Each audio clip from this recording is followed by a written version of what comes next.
One, oh, two, three. Now playing Now TV. Hey! Thank you for coming live.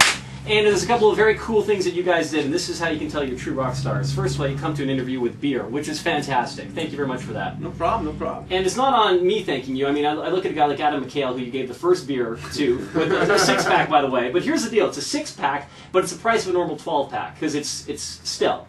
And that's great beer. If you got the same price-wise, it works out to like 12 Canadian, right? So you guys are high rollers now, and we like that. You got to drink the good stuff. Yeah, man. but you give Adam one beer. Like, who in the hell gets one beer and then you guys walk away? Like, you got to leave it two, because I don't know any guy that can take a beer and say, oh, no, I'm good. That's enough. I can't have another sip. There's no more for me. But thanks a lot. And also, you guys came in with style, knowing there's going to be some cameras and all that. So if you want to see how cool these guys look, go to 1023nowradio.com. Cool. We got the pictures up. So thanks, guys, for doing that. Talk about a crazy, fantastic little journey for you guys, from starting from when it all began to where it came today. Has it been easier than you thought it would be, or just as much hard work as you guys put in that you thought you'd be putting in for this? Definitely a lot of hard work, and the thing is, it doesn't get easier as you go. The one thing that got a little easier though was a couple weeks ago we finally got our first bus.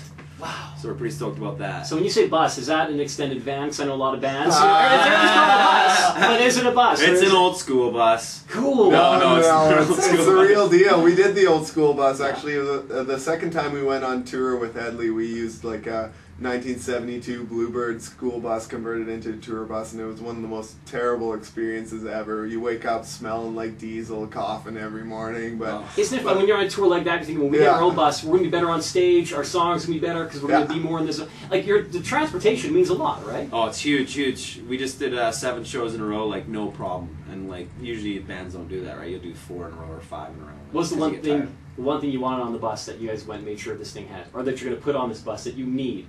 What's the one thing? Bunks. That was the one thing. We got a pretty sweet bar going on the bus too. Our tour manager is pretty good at that. We got some Captain Mo, some Jaeger, some vodka. It just every night he gets a different bottle of booze from the venue and stocks the bar. It's That's great. a good guy. That's Got awesome. Satellite on there, Wi-Fi. So do you still do Faber a lot of the writing? I know that whenever you get a chance to start doing, you're doing a lot of it was done on the bus, and that's how for the first album too. Yeah. Is that yeah, definitely. I'm in the middle of building my own studio right now. I got some royalties from Get Up and Dance, so that was nice. And yeah, just working on the studio right now, finishing off the barn, because when we wrote Get Up and Dance, we wrote it in the barn in the middle of winter in the hayloft, and it was freezing cold. But now we're stepping up and we're getting a finished studio. Do you think that's where some of that energy of that song came? Because we're like dying of hypothermia, so like Get Up and Dance. I always laugh around to keep warm because that song has that stutter off the top, which I love. The little jerk right at the beginning. Is that part of the reason it's all planned with that track? Like how does that work when you hear a chorus like that?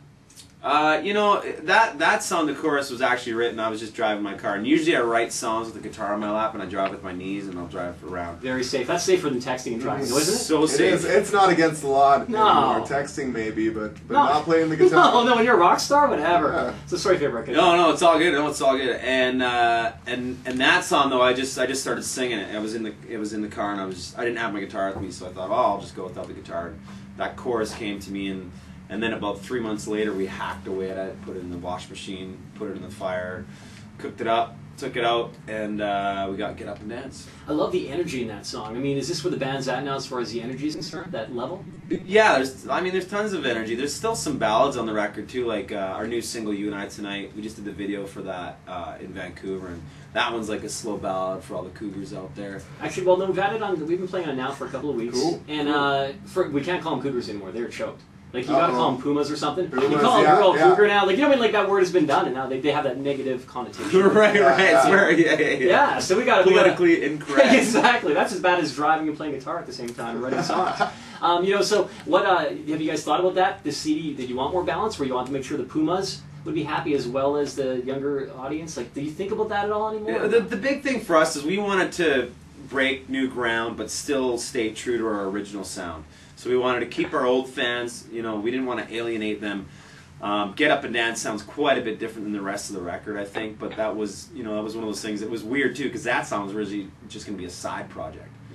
But I hate hearing that, because that means lead singer going solo. Watch out for that guy. People say side project, man. That's what that bullshit means. Cricket's my right-hand man. Excellent.